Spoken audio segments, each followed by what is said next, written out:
Vamos a ofrecer los frutos, el trabajo de esta mañana, de toda la jornada, de todo el día, para agradecer a Dios el don del sacerdocio, sea sacerdocio común como sacerdocio ministerial. Mientras llegan algunos padres, estando por aquí en pasillos, voy a más o menos a decirles el horario que nos tocaría ahorita en la mañana, antes de la hora santa y de la misa. Tendríamos ahorita comenzando, por ahí se les está entregando el material que vamos a trabajar en la segunda parte. La primera parte es expositiva, lo que voy a compartir no está allí en el folleto. Esto es el 7º capítulo de mi tesis doctoral, está completo y quisiera que pudiéramos reflexionar sobre esos puntos conclusivos para verlos y, digamos así, como tomar elementos para nuestra vida personal, pastoral, eclesial, parroquial, etc. El tema pues da para eso, porque de alguna manera por ahí va la exhortación a la alegría, un camino hacia Dios de la paz. Entonces este lo utilizaremos después. Ya enseguida viene una hojita donde viene el número de equipo, más o menos, digamos, hice 14 grupos, contando los sacerdotes que pudieran venir. Algunos no confirmaron, pero llegarán seguramente. Entonces, si a alguno le tocara folleto sin la hoja o sin el equipo, se integra a alguno de los que estamos ahí, ¿sale? Entonces, para coordinar bien este momento, ya está organizado. Serían 3 sacerdotes, 3 seminaristas, un laico y una religiosa. Más o menos quedarían así los equipos. El trabajo se haría en el comedor, terminando el momento de la exposición. Entonces, como el tiempo es poco, sí les voy a pedir de favor de que, para aprovechar cada momento, terminando la charla, cuando demos la indicación, inmediatamente irnos sin hacer más plática o saludo y todo. De hecho, vamos a hacer todo este momento en ambiente también de oración, ¿ok? Es ambiente de oración. Entonces, ya después de terminar la oración, que será la conversación en el Espíritu, será allá abajo. Entonces, terminando, ya podemos un poquito relajar un poquito, digamos, el ambiente, ¿no? Pero sí, les pediría que estuviéramos pues atentos, viviendo y captando, escuchando estos elementos. Ojalá que sean de mucho fruto para el trabajo que Dios nos ha encomendado a cada uno de nosotros, ¿sale? Entonces, este folleto, igual para que no se distraigan ahorita, no habrá necesidad de leerlo, para comenzar, ¿ok? Entonces, solamente viene a las 10 ahorita la oración al Espíritu Santo, que está en la primera página, ahí sí lo ocupamos. Luego viene un momento de introducción al trabajo doctoral. Después, en 1 hora o menos, tal vez 45 minutos, trataré de compartir una temática de la tesis. Realmente en 1 o 2 horas no se podría, tocar muchos puntos, y elegí un punto que ahorita les comparto para este momento. Entonces es el trabajo doctoral. Viene a las 11:15 más o menos, o a las 11:05, 11:10, la introducción al trabajo común. Ahí les explicaré cómo vamos a trabajar ahí abajo. Ahí en su libro viene también todo muy desglosado, las preguntas y todo para que se contesten allí, pero eso lo haremos ya en su momento. Y bajaremos allá al comedor a eso de las 11:20 o 11:30 para el trabajo de meditación, de oración, digo que no es palabra de Dios, pero también de los textos que van a acompañarnos en nuestra vida cristiana. Pues es importante meditarlos también, ¿verdad? Es la palabra de Pablo, es la palabra de Dios también que está de alguna forma reflejada en estas reflexiones, y ahí nos vamos a basar, ¿sale? Entonces, eso sería la conversación. Estarían dando las campanadas para que estemos atentos. Igual yo estaré al pendiente para comentarles. Regresaremos aquí como a las 12, 12:10 más tardar, para hacer un pequeñísimo plenario. Yo quisiera que después de lo que trabaje cada grupo, ya lo veremos, elegiremos 3 acciones concretitas. Entonces va a ser un plenario breve, ¿sí? Eso que podamos recabar, ojalá que pudiera ser también para aplicarlo, no sé, lo veremos en plan pastoral o vida personal o vida religiosa, etcétera, etcétera. Bien, pues con esta, indicación general, pues nos disponemos para comenzar. Pónganse de pie, abrimos la página 1.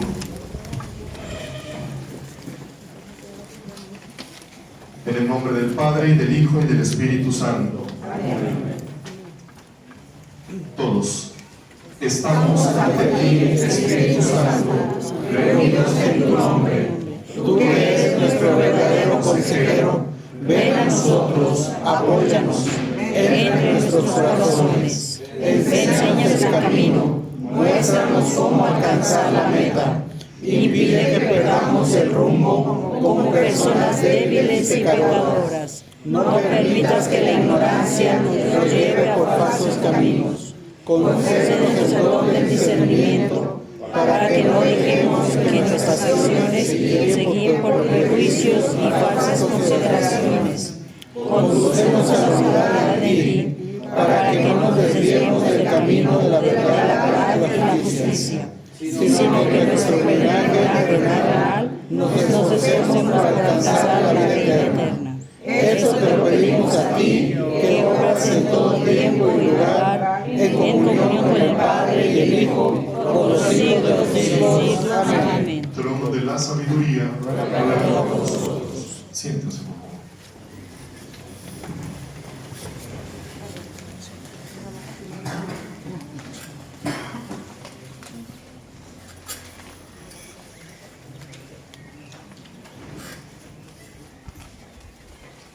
Queridos hermanos, me complace poder compartir con ustedes este día dedicado a Cristo, sumo y eterno sacerdote, y en el contexto del cumpleaños del señor obispo don Gerardo Díaz Vázquez, este trabajo doctoral que gracias a Dios logré presentar y defender en la Universidad Gregoriana, ya casi a 2 años de haber concluido esos estudios en Roma.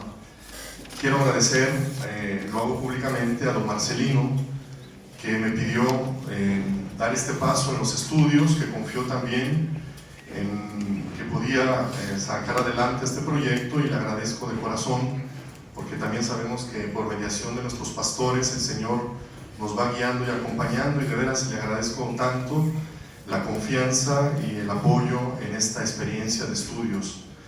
Por muchas circunstancias no había podido compartir los frutos de mi trabajo con ustedes. Cuando llegué de Roma, la Lectio Prima, compartí algo con los seminaristas del trabajo muy general, pero el trabajo de la tesis, el trabajo que realicé, pues no lo había compartido todavía, no era el momento, y ahora se presentó. Gracias a Dios, pues este es el trabajo de la tesis que pude defender. Son 7 capítulos, son 377 páginas que tuve que, pues, con la ayuda de Dios y del Espíritu, tratar de entender, comprender y sacar adelante este proyecto. No es fácil el doctorado, porque implica entregarte completamente al estudio, implica muchos sacrificios que solamente Dios sabe, pero sobre todo es, creo yo, y lo reconozco, es como un momento para perfilar también el servicio sacerdotal. Yo sé, y lo he reconocido así desde el don del sacerdocio, que lo que Dios me concede y me ha concedido es para compartirlo con los demás y para bien de todos. Eso así lo reconozco. En ningún momento ha sido ni será, lo siento así, por un motivo de presunción, y mucho menos, absolutamente. Sabemos que todo es gracia y todo es para el servicio, y de veras agradezco a Dios lo que permitió haber logrado en esta experiencia.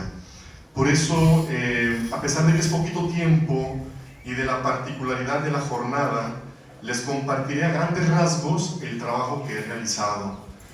Tendremos en un primer momento la visión general del doctorado, finalmente un trabajo con una parte del doctorado, que es lo que tienen ahí con ustedes, que es el 7º capítulo, para que en un contexto de oración, de discernimiento, de diálogo en el Espíritu, podamos retomar algunos elementos que nos ayuden a proyectar nuestro trabajo personal, comunitario o formativo, parroquial o diocesano, ¿sale? Eso es lo que intentamos hacer esta mañana, ¿okay?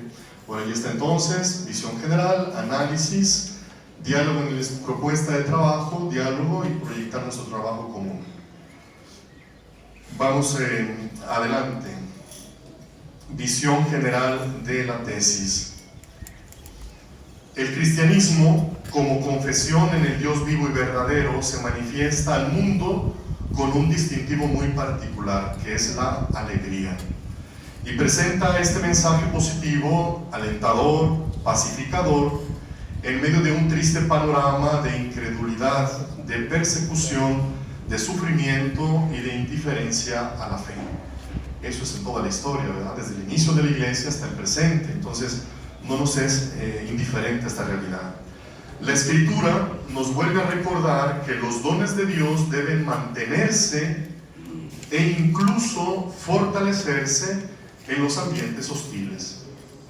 Y aquí tenemos que pensar que no tenemos por qué doblegarnos ante las situaciones difíciles, sino tener más confianza, crecer. En un contexto paradójico actual, en este contexto se sitúa este trabajo de investigación. Esto fue lo que me hizo un poquito buscar el tema. Recuerden que al inicio hay que buscar un tema que voy a tratar de defender. Tiene que tener actualidad, tiene que tener novedad, tiene que ser algo que es un aporte a la cultura bíblica, al ambiente bíblico. Entonces, providencialmente se dio este momento, el tema, y entonces esta investigación se focaliza en el Nuevo Testamento, específicamente en el Corpus Paulinum, en las cartas de Pablo. Y dentro de las cartas, en dos de ellas, Primera Tesalonicenses y Filipenses. De hecho, es un estudio exegético teológico de estas dos cartas. Un estudio exegético teológico comparativo de las dos cartas no se había realizado. Muchos autores, biblistas, exegetas han tocado el tema de la alegría en las cartas, en Filipenses especialmente, menos en Tesalonicenses. Pero este análisis comparativo no se había hecho, por lo tanto eso dio posibilidad de que fuera un tema de tesis. ¿Okay? Bien, este estudio nos permite analizar pasajes, temáticas o secciones para evidenciar el desarrollo histórico, la aplicación de los mismos y sobre todo ver el pensamiento del autor. Esto me lo decía mucho mi asesor, un sacerdote americano de Boston, el padre Scott Broder. Él fue el que me acompañó, y él nos decía esto: vamos a ver la teología del autor, porque conociendo la teología del autor podemos comprender el mensaje que nos deja en sus cartas, ¿no? Entonces vamos como a lo más hondo, a la médula, digamos así. Entonces a esto se le llama la teología paulina, la teología paulina, que es muy interesante también entrar en este mundo. Bueno, el objeto de nuestro estudio, por tanto, son dos textos. Los términos centrales de la disertación son alegría y paz. Estos dos términos que aparecen en los dos pasajes, que aparecen claramente, muy casi parecidos, y que me ha permitido hacer esta comparación. Durante el análisis pudimos reconocer que estos elementos permean toda la exhortación y pasan de ser términos teológicos de grande relevancia a ser experiencia. Esto es importante. La teología no se puede quedar en la cabeza. La teología hay que llevarla a la obra, a la práctica, a lo concreto, y eso lo hace Pablo. Por eso, ¿qué nos permite dirigir la mirada hacia esos temas? ¿Qué es lo que me hizo trabajar en su momento sobre esto y ahora proponerlo? Pues la importancia de estas dos realidades, la importancia de la alegría y la importancia de la paz en estos tiempos, en todo hombre y en toda época. Por eso la situación presente nos muestra un panorama contrario al de la paz y al de la alegría. Vemos guerra, vemos dolor, vemos muerte, sufrimiento, y nos preguntamos: ¿será posible ser felices en un ambiente adverso? Pregunta. Acuérdense que toda tesis comienza con una pregunta, ¿no? Por consiguiente, la inquietud y cuestionamiento, eso fue lo que dio cauce a esta investigación. A ver, ¿es posible vivir la fe y experimentar la alegría y la paz en situaciones concretas y adversas? Sí. Y Pablo lo dice con su ejemplo y lo dice con sus cartas, y eso es lo que trato de mostrar en este estudio. Pablo fue testigo de que sí es posible y lo manifiesta claramente en las cartas. Por eso él está en cárcel, está sufriendo, y sin embargo dice: alégrense.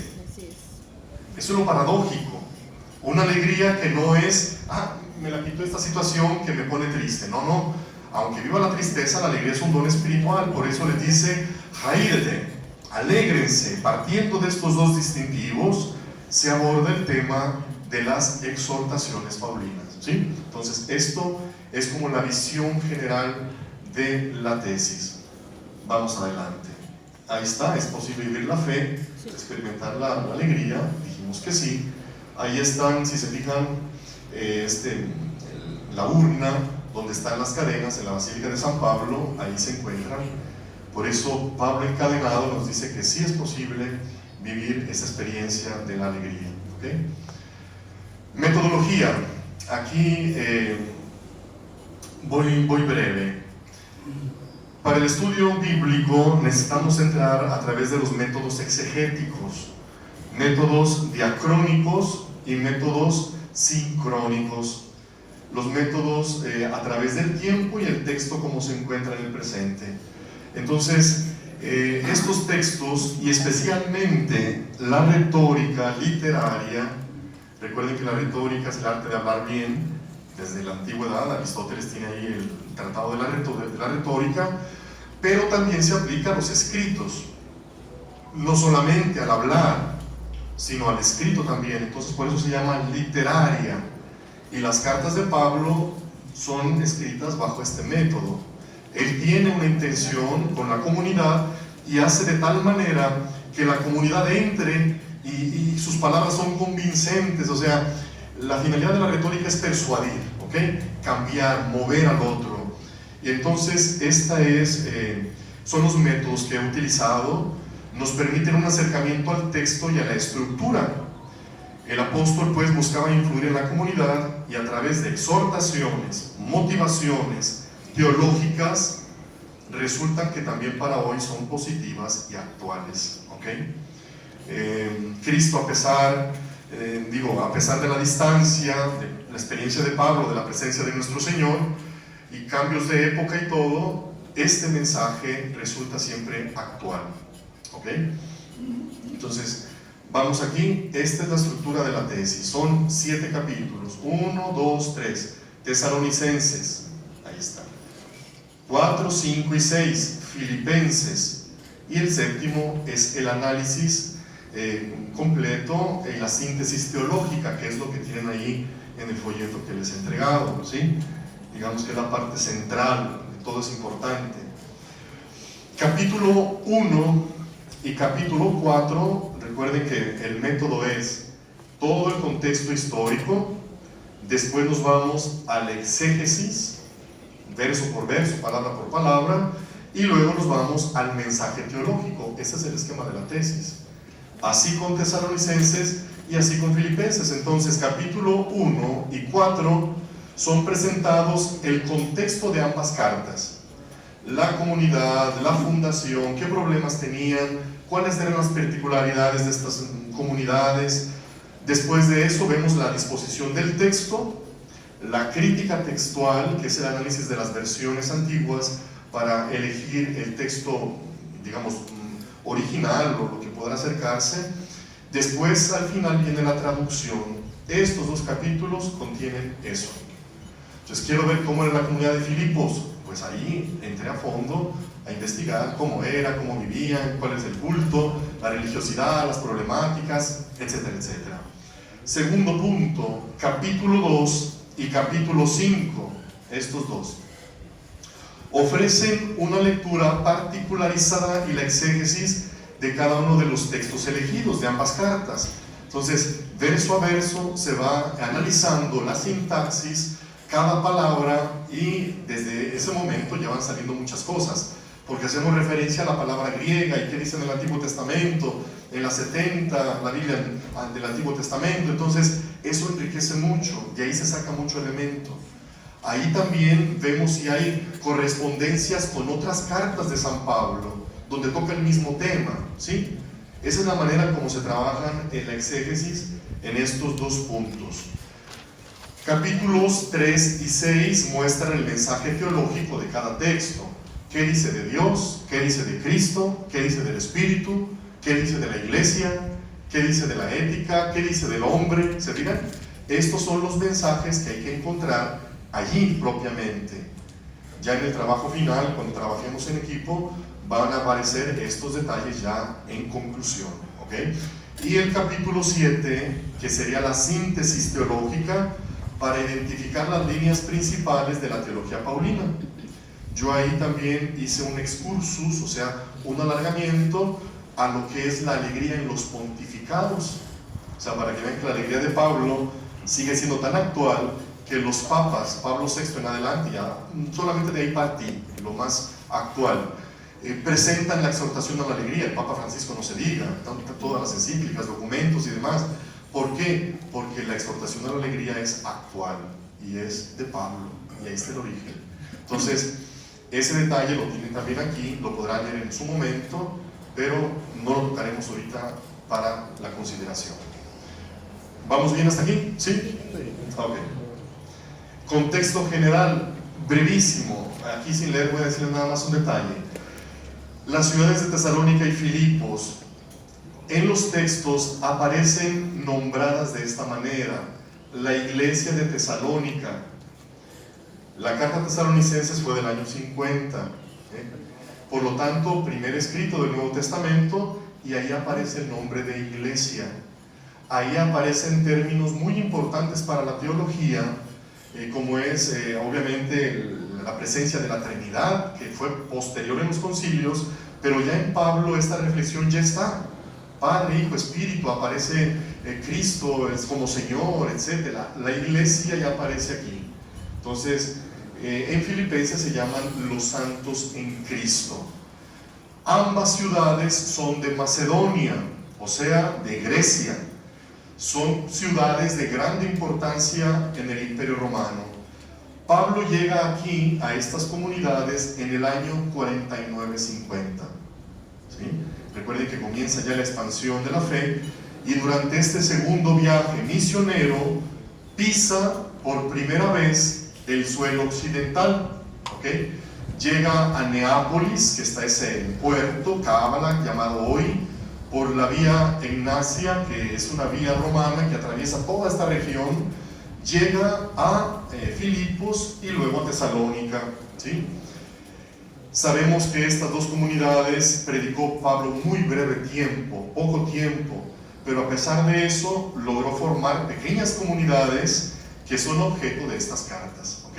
Entonces, es tanto el amor y el cuidado del pastor por la comunidad que cuando tiene que salir huyendo porque él es expulsado, se hace presente a través de la carta. Este es un punto que me llamó la atención al inicio de la tesis también, la vinculación que hay entre el pastor y la comunidad. ¿Puede ser feliz el pastor mientras la comunidad sufre? No. Y aunque uno dijera, mientras no me pase eso a mí, yo estoy bien, no. La alegría de un pastor, de un apóstol, se plenifica, obviamente con la gracia de Cristo, pero sobre todo con la alegría de la comunidad. O sea, la vinculación con la comunidad no es nada más, órale, te encomiendo, vete a servir, ayúdales y se acabó. No, hay una unión mucho más profunda, y eso hay que descubrirlo y hay que valorarlo hoy en el presente, ¿vale? Entonces, Pablo se preocupa por las comunidades y por amor envía las misivas. Problemáticas, situaciones hostiles, esto obviamente lo sabemos, la persecución, el Imperio Romano, no podían practicar abiertamente la fe, muchos que querían aceptar la fe eran llevados a la muerte, por lo tanto era una comunidad que ocupaba aliento, ¿sí? Fortaleza. Esto es el ambiente hostil. Ya en el primer capítulo y tercero habla a fondo de estas problemáticas, ¿sí? Para ver cómo vivían, qué tenían, qué les faltaba, etcétera, muy muy a fondo. Bien, vamos adelante. Bien, pues este es el contexto general de la carta. Ahora vamos a ver la estructura de los dos textos. Tesalonicenses, Filipenses. Ambas son cartas auténticas de Pablo. Acuérdense que ya en la exégesis se llega a identificar si algunas cartas son de él o de la comunidad, y estas dos no hay ningún problema, son de Pablo, ¿ok? Fíjense la división de los textos. Son iguales, ¿sí o no? Casi parecidos. Las temáticas también.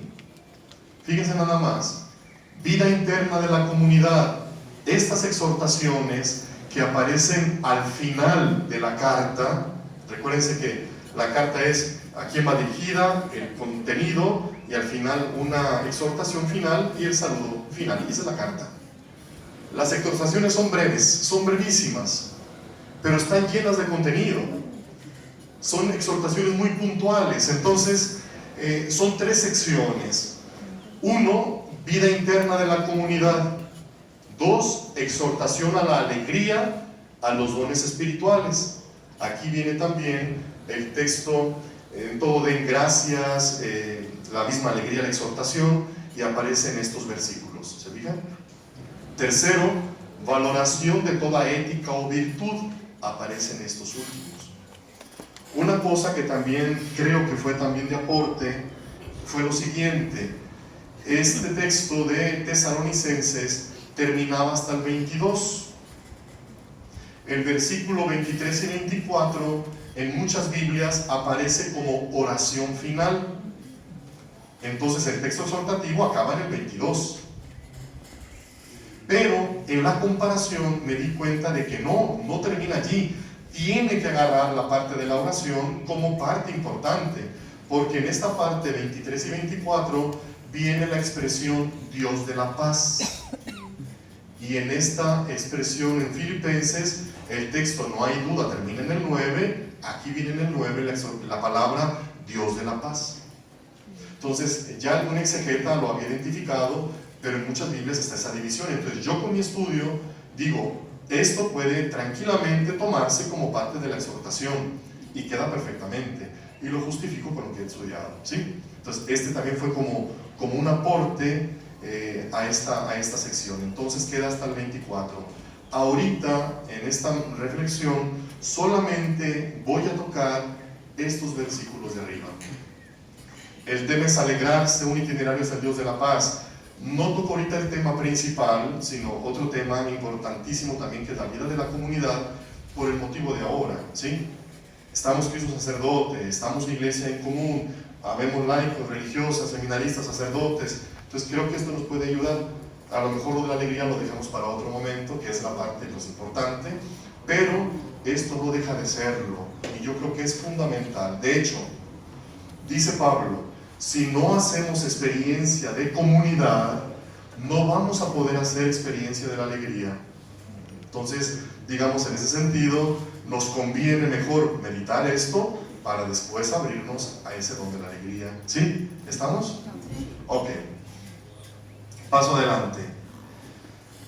Bien. Exhortación a valorar, ¿sí? A valorar la comunidad, dirigentes y todos. ¿Qué dice el texto? Aquí viene. Les pedimos, hermanos, que tengan en consideración a los que trabajan entre ustedes, que los presiden en el Señor y los amonestan. Ténganlos en la mayor estima con amor por su trabajo. Vivan en paz unos con otros. ¿Se fijan? Esas son las exhortaciones de Pablo. Y estas son las exhortaciones de Primera Tesalonicenses. Entonces, vamos adelante. Aquí he puesto en negritas, algunos verbos que también ahorita los voy a evidenciar un poco más, ¿sí? Vamos adelante. La preocupación de Pablo por la comunidad de Tesalónica se extiende a cada uno de los miembros. Nadie está excluido. ¿Así será nuestra pastoral? Aun cuando estos se hayan apartado o se hayan debilitado en el ejercicio y en el testimonio que exige la nueva vida de los creyentes, Pablo se dirige a todos por igual. lo primero que pide es tener consideración. Ojo aquí, yo quisiera que estos elementos que estamos meditando los vayamos aplicando también a nuestra vida, y si es posible a nuestra vida pastoral, y si sirven para proyectar adelante. Entonces, tener consideración, no en el sentido de pobrecitos, los compadezco, no se refiere a eso. El verbo que utiliza Pablo aquí es el verbo oida, saber, entender, conocer. Es un verbo que utiliza, que significa entender qué, o sea, que tengas en tu cabeza claramente eso que está pasando, que lo sepas, ¿no? Que lo entiendas perfectamente. Es la particularidad de este verbo, subrayar que el conocimiento tiene que estar presente siempre, que no tiene que olvidarse. A veces se nos olvida quienes trabajan entre nosotros y no los consideramos. Un cristiano, un apóstol, un discípulo tiene que tener consideración siempre en la mente, que no se nos olvide. Primera cosa, ¿no? ¿Qué cosa? Tengan en consideración. Viene un verbo copiado que significa a los que trabajan entre ustedes. El verbo copiado, cansarse, trabajar, afanarse, atormentarse, es lo que significa. O sea, que tengas en consideración los que se cansan por ti. ¿Sí o no? Sí. Se supone que uno que trabaja se afana, le pone ganas y está ahí. Eso es lo que significa. Los que trabajan hasta el cansancio. Pablo se refiere a ese tipo de personajes. O sea, no se entiende que un pastor sea flojo, que sea cuachalote, que haga las cosas más o menos. Tiene que ser uno que se aplique hasta el cansancio. O sea, a los que se desgastan trabajando. A eso se refiere. Fíjense qué interesante, ¿no? Este verbo, esta expresión. Por eso, a estos son a los que hay que tener en consideración, hay que pensar en ellos. Después viene a los que trabajan entre ustedes, que los presiden. El verbo es proistemi. Este verbo es poco frecuente en el Nuevo Testamento, pero significa estar al frente, ocuparse de, aplicarse a. Presidir, gobernar, estar a cargo de. También significa tener cuidado de y proteger. Entonces, fíjense nada más la presidencia hasta dónde llega. Uno que preside tiene que tener cuidado del otro, tiene que proteger al otro. No déspotamente, aquí yo mando y hago y digo, no, eso no. Ahí está. Por eso, aquellos que están al frente de la comunidad y ocupan el lugar de dirigentes, su función es estar al cuidado de los demás. Estar al cuidado. Su dedicación, su trabajo, sus cansancios son pruebas indudables que les hacen tener ese lugar, ¿sí o no? Está ahí porque está trabajando, porque se está cansando y por esto, no por un privilegio o porque he agarrado yo un puesto de autoridad que a lo mejor no me corresponde. Entonces, es esto, tiene que manifestarse. Por eso, título y función, presidir, tener cuidado, proteger, no son realidades que causen conflicto. Título, función, presidir, tener cuidado, proteger. Al contrario, tienen que estar dimensionadas, coordinadas, unidas. Son realidades que dependen una de otra, ¿sale? Quedando así delineada la manera como se debe ejercer el gobierno en medio de la comunidad. Ahí está. Así y no de otra manera. Ahora, ¿te queda duda? Que los presiden en el Señor. Esa presidencia es en el Señor, por mandato de Dios, en el nombre de Jesús. Por eso, en la comunidad, decíamos, esto de gobierno es en el nombre del Señor. En Kyrio, es una expresión de Pablo que habla de la unidad, de la interiorización de Cristo en nuestra vida, de la profunda unión entre el apóstol y Cristo mismo. En Cristo. Esto es claro en Pablo y lo dice en sus cartas. Muchas veces dirán en Cristo, en Kyrio. Bien, otra designación más que aparece a los dirigentes son que los amonestan. El verbo es nouteteo. Fíjense que este verbo, nouteteo con parakaleo, que son dos verbos de la exhortación. Ahorita hablamos de esto, amonestar, que lo encontramos también en el Deuteronomio con el verbo yazar, que significa educar, instruir, corregir o hasta castigar. Esta misma expresión, amonestar, nouteteo, viene también, obviamente, como acción desde el Antiguo Testamento. Por lo tanto, ese verbo participio de presente, conjugado en el acusativo plural, se traduce los que amonestan. Tengan en consideración a los que se cansan, a los presiden y que los amonestan. ¿Sale? Pero también que se les adelantan en el Señor, por eso amonestan. En la 70 aparece también 8:27 Proverbios 2:4, utilizan este término, nouteteo, con un cierto, ojo con esto, sentido de corrección paterna. Esta corrección no es un regañar a la gente como hacemos, porque uno se siente que no han hecho lo que uno ha dicho y que no han hecho bien y demás. A ver, esa actitud de ponerse contra la gente es deplorable y detestable, y eso no es evangélico, y tanta gente se va de nosotros por esas actitudes. Pero San Pablo dice que hay que amonestar. Fíjate bien lo que dice San Pablo, ¿no? Entonces es una corrección paterna, puesto que esta corrección, en la parte bíblica, la corrección de Dios hacia nosotros, ¿cómo es? Es paterna.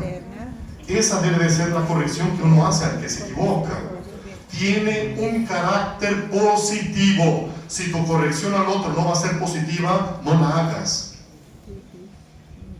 Siempre hay que buscar el bien de los demás, siempre. En este contexto puede comprenderse el sentido que Pablo da a la exhortación dirigida a sus comunidades. La corrección incluida en la parenesis, que es exhortación, tiene esta cualidad: ser positiva, afectiva y paternal. Fíjense qué bonito. Esa debe de ser nuestra manera de corregir. Vamos adelante. ¿Qué pide el apóstol a estos guías de la comunidad? Que se dirijan a sus guiados, a la comunidad, con estos elementos. Ténganlos, bueno, sobre todo los dirigentes, ténganlos en la mayor estima, con amor por su trabajo. Eso es lo que pide. El verbo que Pablo utiliza aquí, viene aquí, perdón, acá todavía, acá. Ténganlos en la mayor estima en su trabajo. Sobre todo esto, Pablo no busca solamente que la comunidad reconozca y sepa que sus dirigentes y guías existen, están. No, quiere que les tengamos consideración y estima. Tener consideración, el texto original dice, más allá de toda medida. No nada más es, quiero mucho al Padre ya, así un afectito. No, o sea, es un amor realmente profundo el que se tiene que tener. Encuentra sentido pleno en la construcción, estima con amor. El texto original dice en el amor. O sea, el amor y el aprecio a los dirigentes es espiritual, es divino, es en el amor, en agape. En sentido instrumental significa esto, en la caridad o en el amor, ¿sí? Por lo tanto, solo en el amor se puede tener verdadera estima por los hermanos que nos presiden. Si no está el amor, están los sentimientos, y los sentimientos nos destruyen, sabemos bien. El trabajo pues realizado es una cualidad que nos permite valorar, reconocer y tener en grande estima a los demás. Por lo tanto, Pablo reconoce que son sus obras, su trabajo es el que nos hace amarlos. ¿Sí o no es verdad que cuando un sacerdote se entrega a la comunidad se vuelca con él? Sí, los ama, los claro que sí. ¿Por qué? Porque están viendo que están trabajando en el nombre del Señor y con amor. Y cuando realizan todo lo contrario, pues obviamente no ven la hora que salga de ahí. Dicen, ¿no? Dicen por ahí. Bueno, entonces creo yo que esto es muy importante, ¿sale? Entonces, finalmente, ¿qué dice Pablo? Como exhortación final, dirigentes, hey, vivan en paz unos con otros. Ahí está. Vivir en paz. Esta es una acción que aparece en Pablo. Eurinopoieo es el vivir la paz, pero como una acción concreta que se realiza, no nada más, estoy tranquilo. No, vivan en paz. Vamos adelante. Verso 14. Les exhortamos asimismo, hermanos, a que corrijan a los que viven de ociosos, animen a los pusilánimes, ayuden a los débiles, sean pacientes con todos. Qué bonitas frases también. Esto va dirigido al dirigente para la comunidad. ¿Quién es el objeto de cuidado del pastor? Tu comunidad, y ahí está. Por lo tanto, Pablo utiliza aquí el término exhortación, que es paracaleo, que es término clave en toda la tesis. La paráclesis, la exhortación, que también, acuérdense, en el Antiguo Testamento, ¿se acuerdan de Isaías 40? Consuelen a mi pueblo, utiliza el término paracaleo, parakeleit,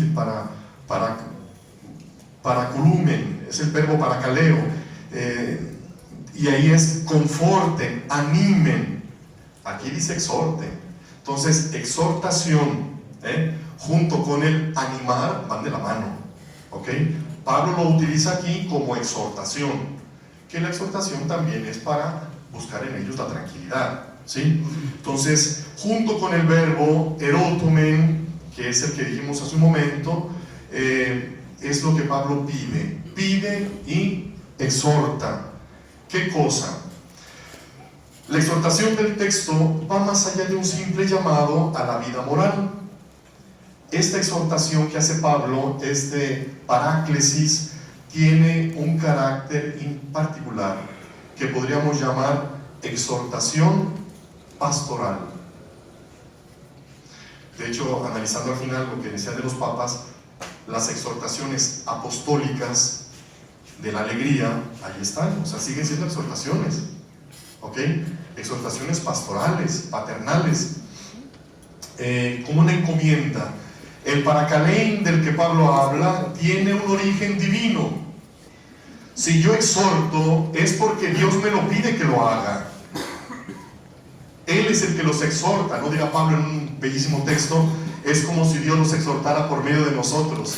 Déjense reconciliar con Dios. Ahí está, justamente esto. El paracalein es una exigencia personal y una acción que va confiada a toda la comunidad. Entonces, primera, corrijan a los que viven de ociosos. Esta corrección significa aconsejar, amonestar, advertir, instruir. Recuerden que esta acción, el que no hace nada, hay muchos que están de ociosos ahorita, bautizados católicos que están ahí sin vivir su vida cristiana. ¿Qué tenemos que hacer? Corregirlos, acercarnos a ellos. Por eso estas acciones presuponen que hay algo negativo que debe ser abandonado. Ociosos, pusilánimes, débiles, actitudes negativas, ¿no? Entonces, el verbo va a la corrección, pero quiere influir en el ánimo de la persona, en el corazón. Cuando la corrección se hace con amor, llega al corazón, ¿sí o no? Y uno cambia. Por eso lo dijimos con lo que ya anteriormente he repetido. La retórica antigua reconoce este instrumento en el sentido de la persuasión de la palabra. Este recurso lo utiliza Pablo para influir positivamente en la comunidad. ¿Dónde influimos? En la mente, en la voluntad de la persona, y esa es tarea de la retórica. Por eso, desde la antigüedad, este género de discurso es propio: aconsejar, disuadir, convencer. Hay que leer un poquito más, hay que ser un poquito más retóricos en ese sentido, ¿no? ¿Cómo le llego a la gente? ¿De qué manera? ¿Cómo les hablo para hacer atractivo lo que tengo, ¿no? Entonces, la comunidad cristiana a la vez es instruida y corregida, ¿sale? Lo hace Pablo. Pero a la vez ella misma tiene que corregir a los demás. Que vaya el padre y que le diga, que venga el obispo y que corrija a él. No, Todos tenemos la misión también de corregir, ¿sí o no? Entonces fíjense cómo viene esa corrección de arriba. Cristo, Pablo, la comunidad de los creyentes, etc. Entonces, ¿quiénes son estos que están ahí de ociosos? Aquí el texto original, atactus, son los que están fuera de orden, los desordenados, los ociosos. A ellos hay que llegar también, ¿vale? Segunda, animen a los pusilánimes. Anima. Aquí hay una cosa interesante. Esta para muteíste es el verbo que significa anima, consuela. Es la parte positiva de la corrección.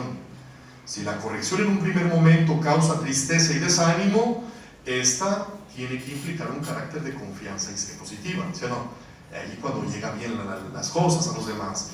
Es importante que este verbo, animar, como aparece aquí en el Nuevo Testamento, se limita a la esfera temporal histórica. No es la consolación escatológica, te hago bonito para que estés bien. No, te voy a animar, pero te voy a dar gestos concretos para que te animes. A veces lo que decían los textos también de la Escritura, ¿no? Que te vaya bien, que Dios te bendiga, Dios te cuide, pero no haces tú nada. ¿Cómo está eso? ¿No? Entonces, consuelo, ánimo, apoyo tiene que ser concreto. El consuelo o el ánimo que se debe dar a los hermanos es concreto e histórico. Esta palabra, volver a dar ánimo, lo que dice de ánima, ¿verdad? Pusilánimes. La palabra griega es oligopsijos, o sea, los que tienen un alma chiquita, pequeña. Cuando uno se siente mal, como que el alma se le hace chiquita, ¿no? ¿Qué tienes que hacer? Pues alentar a ese que tiene el alma pequeña, o sea, levantarlo, darle ánimo. Fíjense qué bonita palabra. A los desanimados, sin ánima, entre los cuales se pueden encontrar los que viven sin esperanza, que han sido probados por la muerte, que tienen necesidad de ser animados. Por eso, ellos que fueron perseguidos, Pablo les dice, ánimo. Fíjense. Interesante, por eso ahí está. Ayuden a los débiles.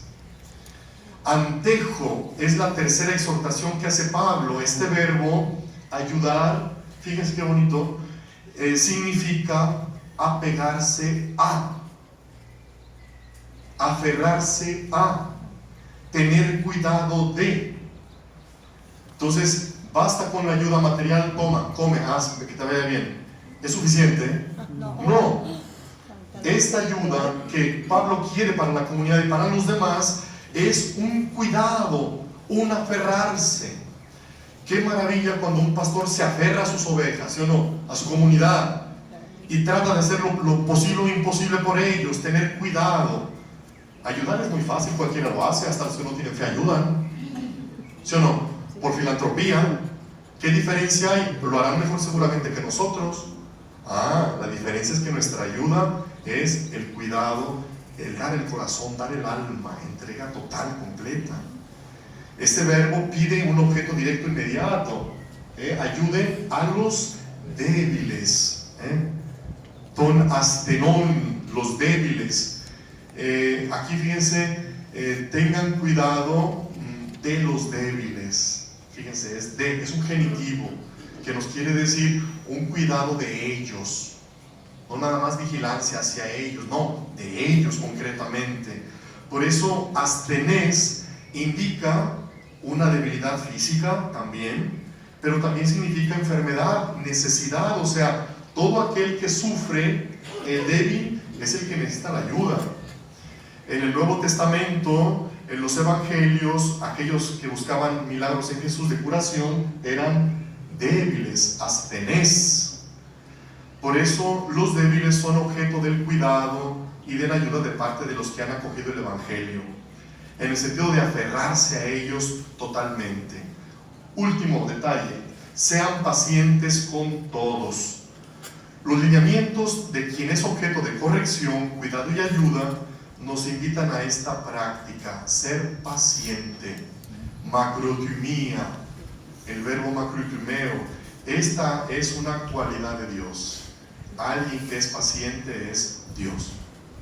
Y Pablo pide que esas actitudes sean también nuestras. ¿Se fijan? Lo que Dios hace es lo que Dios nos pide vivir a nosotros. Por eso, esta macroeconomía, la paciencia de Dios, tiene que ser nuestra.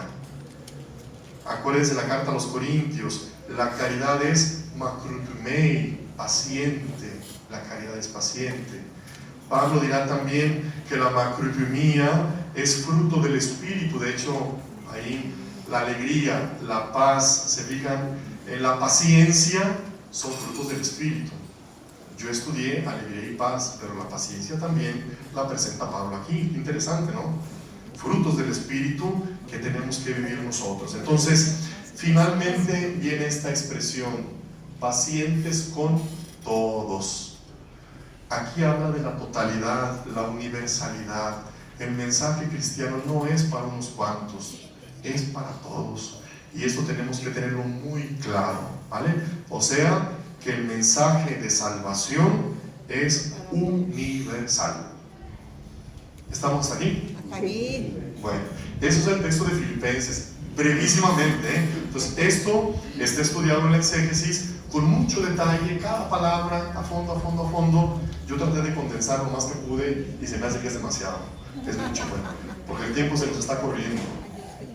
Aquí viene, fíjense bien, la exhortación erótomen, paracalumen, el paracaleo, y les pedimos y les exhortamos, vivan en paz. Aquí está este verbo que es propio de Pablo, este verbo es de él. Corrijan, animen, ayuden, sean pacientes. Todos son imperativos. Eso es lo que hace una exhortación. La exhortación no es si quieres ayuda, si te dan ganas, apoya, si es, no, hazlo, porque eso es necesario, ¿sí? Entonces, la cuestión de estos verbos es clave. Pues ahí está. Vamos a ver.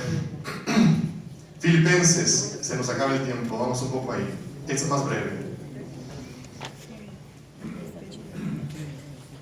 Exhorto a Evodia y exhorto a Síntique a que tengan un mismo sentir en el Señor.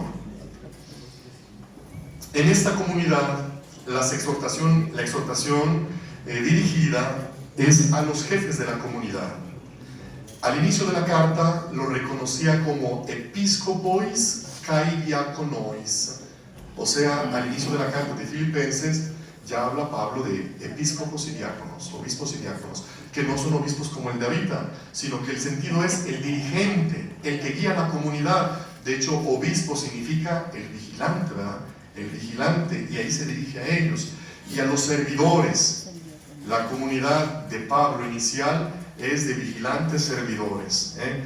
Entonces, 2 versículos muestran a estas mujeres, Evodia y Síntique, muestran a Cícigo, muestran a Clemente y colaboradores. ¿Qué descubrimos? Que aquí hay 2 personajes femeninos de grande relevancia. Pablo no era que estaba contra las mujeres y que un texto que está ahí, que todo le echan tierra y que no sé cuánto. No. En la comunidad de Filipos, ahí están las mujeres. Estas 2 mujeres eran dirigentes. Si alguien dio cabida en la vida eclesial a la mujer, fue San Pablo. Lidia, la primera bautizada en Filipos, era una mujer. Entonces, ahí está. Por eso hay alguna dificultad entre ellas. Por eso Pablo les dice, tengan un mismo sentir. Como suele pasar, ¿no? Entonces, cuando hay una división, cuando hay una problemática entre la comunidad cristiana, ¿cuál es la exhortación? Piensa como el Señor, no lo pienses como tú nada más, según tus criterios. Phronein es un verbo bien importante para Pablo. También lo toco en la tesis con abundancia, bastantes veces, pero es un texto que en Filipenses, ¿se acuerdan?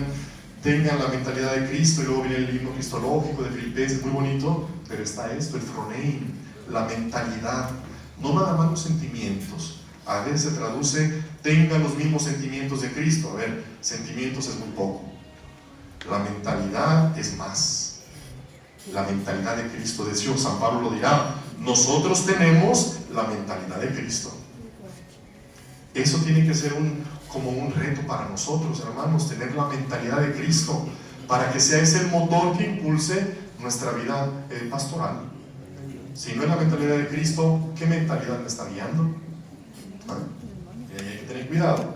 Entonces, el verbo froneo significa pensar, reflexionar, esforzarse por. Aparece en el Nuevo Testamento 26 veces. Ojo, de las 26, 22 aparece en Pablo. Son demasiadas. O sea, si alguien nos invita a pensar como Cristo, es Pablo. ¿Ok? Ya no soy yo quien vive, es Cristo quien vive en mí. Esa expresión bella también, pues es un reflejo de todo esto. ¿Ok? Entonces, la importancia de la mentalidad, yo eso quisiera subrayarlo mucho. Entre nosotros tiene que haber una mentalidad, no la que yo tengo, no, es la de Cristo.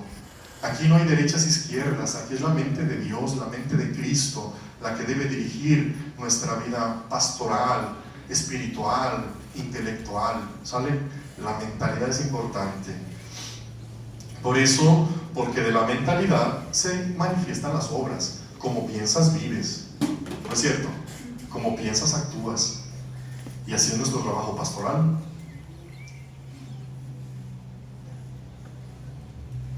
Por eso, la vida cristiana que Pablo presenta, ojo, es más que una mentalidad. Ojo, yo no estoy diciendo que todo tiene que ser mentalidad, acá, nociones, estudio, no. Es más que una filosofía, es más que una teoría religiosa, como alguno pudiera decir. La vida cristiana para Pablo es una experiencia de vida en Cristo. ¡Qué maravilla!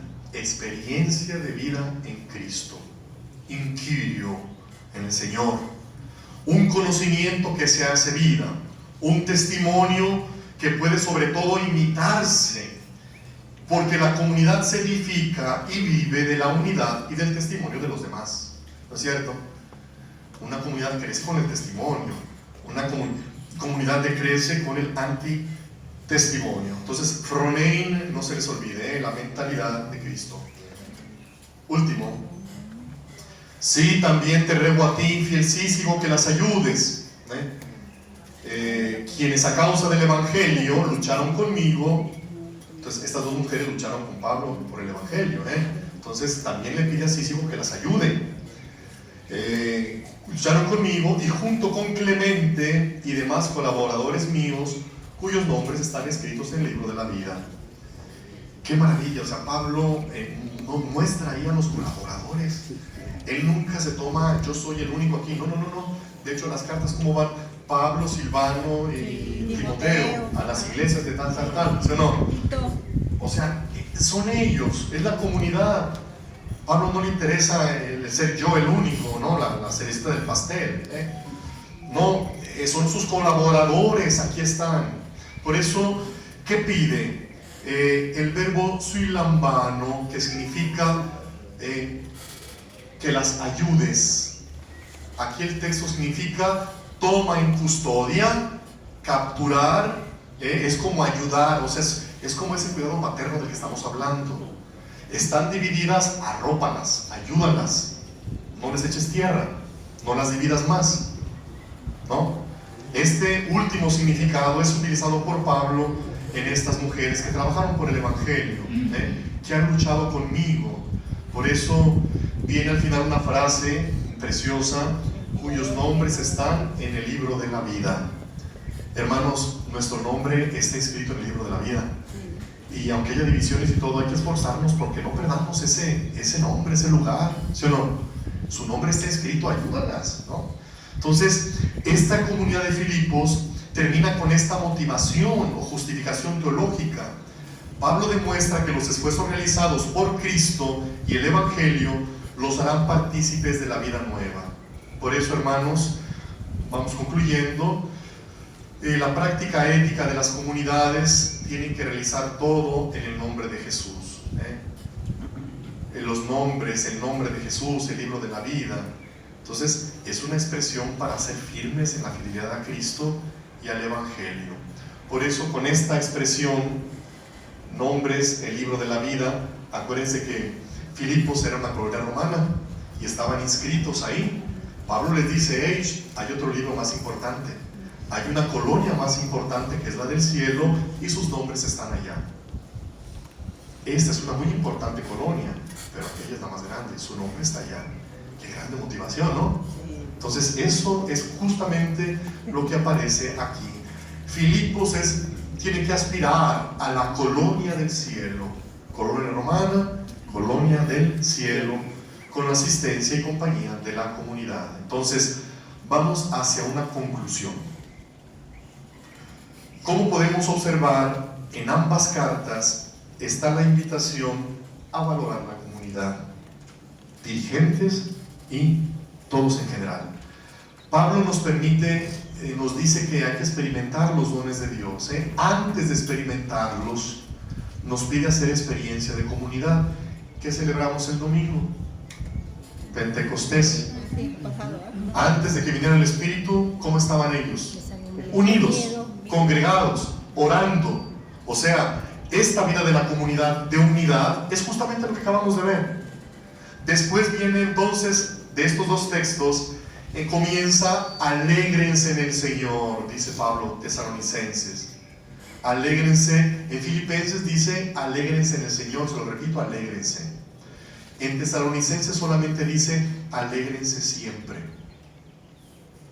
Por eso, después de decirte: ya estás en paz, ya están tranquilos, ya están en comunión, ya están viviendo la comunidad, ahora pueden experimentar los dones de la alegría, de la paz, de la oración y todos los demás dones de Dios.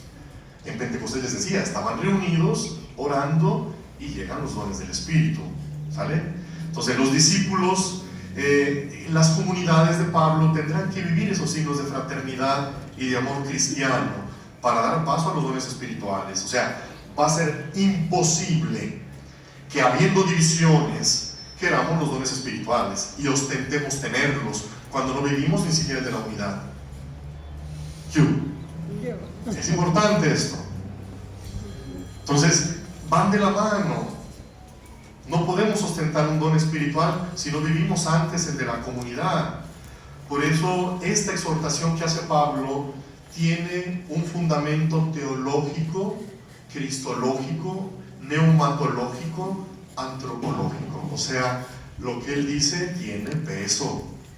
Y la palabra de nosotros hacia los fieles, en el momento de ayudar, de corregir, de evangelizar, es una palabra que tiene peso, porque no nada más eres tú, es Cristo, es la mentalidad de Cristo y es su espíritu el que llevas y el que compartes. Fíjense qué padre. Por eso la autoridad de la iglesia, de cada bautizado y de cada misionero, tiene peso, porque no eres tú, es lo que lleva dentro. ¿Sí?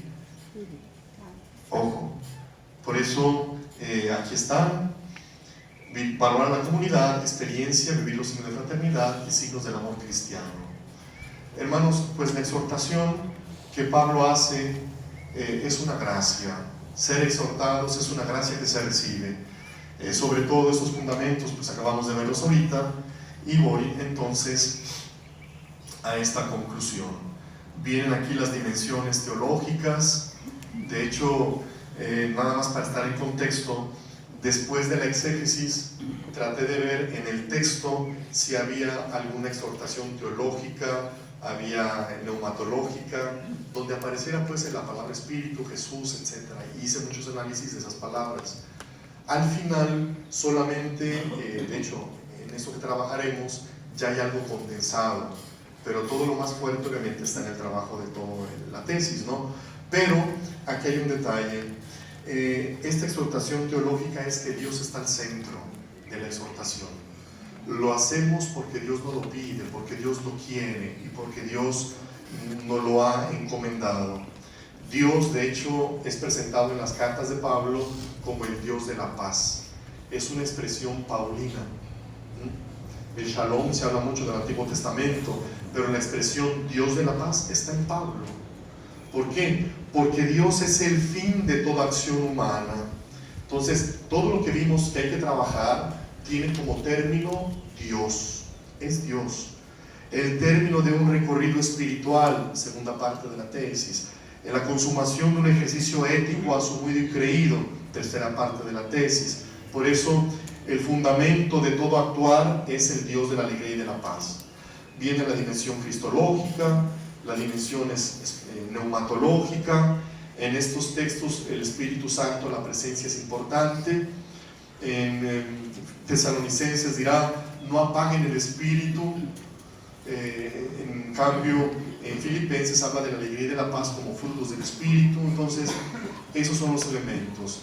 La dimensión ética, toda predicación aterriza en la práctica ética. La vivencia de la exhortación es en la comunidad. ¿Quieres corregir a alguien? Corrígelo aquí, en la comunidad. Ya viene el Evangelio, tú solo, lleva uno más, díselo a la comunidad, etc. Pero es la comunidad, ¿no? Dentro de ella y no fuera. Este camino ético que Pablo propone tiene que ser en la vida nueva en Cristo y en la docilidad al Espíritu. Por eso Pablo nos hace mirar hacia adentro, a lo que tenemos que encontrar en nosotros mismos, esa alegría para poder transmitirla. Por lo tanto, la invitación a vivir en paz unos con otros, la corresponsabilidad, ayudando o respetando el sentido de la autoridad, será el primer paso para abrirse a la experiencia de alegría. ¿Ok? ¿Sí queda claro este planteamiento? Lo vimos al inicio.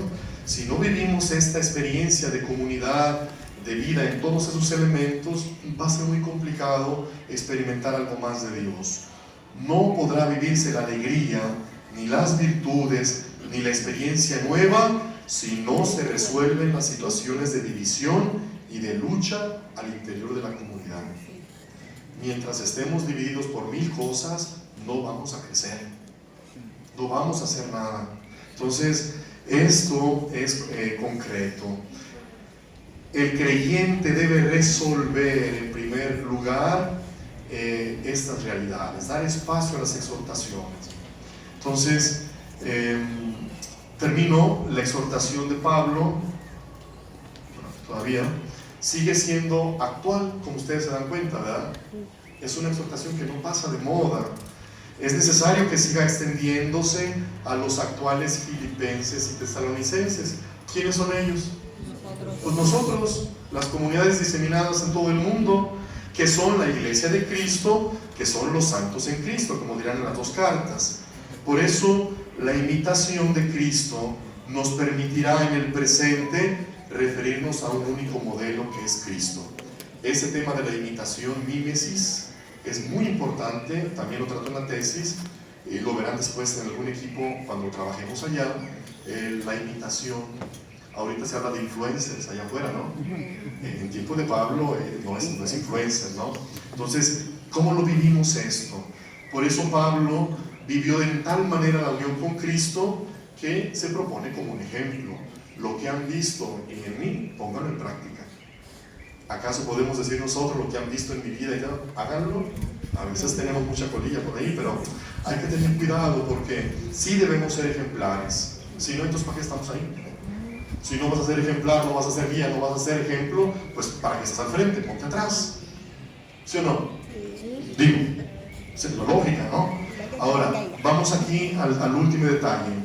Dice San Pablo, Filipenses 4:8, nuestro texto: todo cuanto han aprendido, recibido, oído y visto en mí, pónganlo por obra.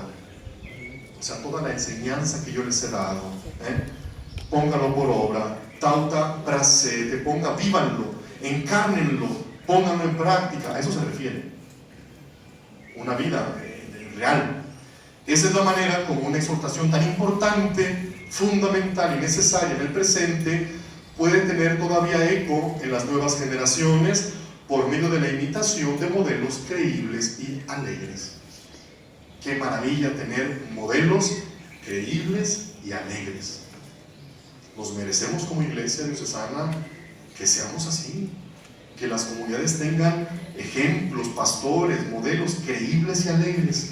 Por eso la alegría debe acompañar cada paso de la vida cristiana. Tiene que ser luminosidad del testimonio de vida y sobre todo debe ser sal en los momentos de dolor y de prueba. Nada más ejemplar para ofrecer a la comunidad universal que una firme certeza de la fe en Cristo. Ojo, una alegre vivencia del Evangelio encarnado en la propia vida que nos proyecta a Dios como término y fin de nuestra vida, o sea, hacia el Dios de la paz. Pues bien, pues esto es lo que quería compartirles.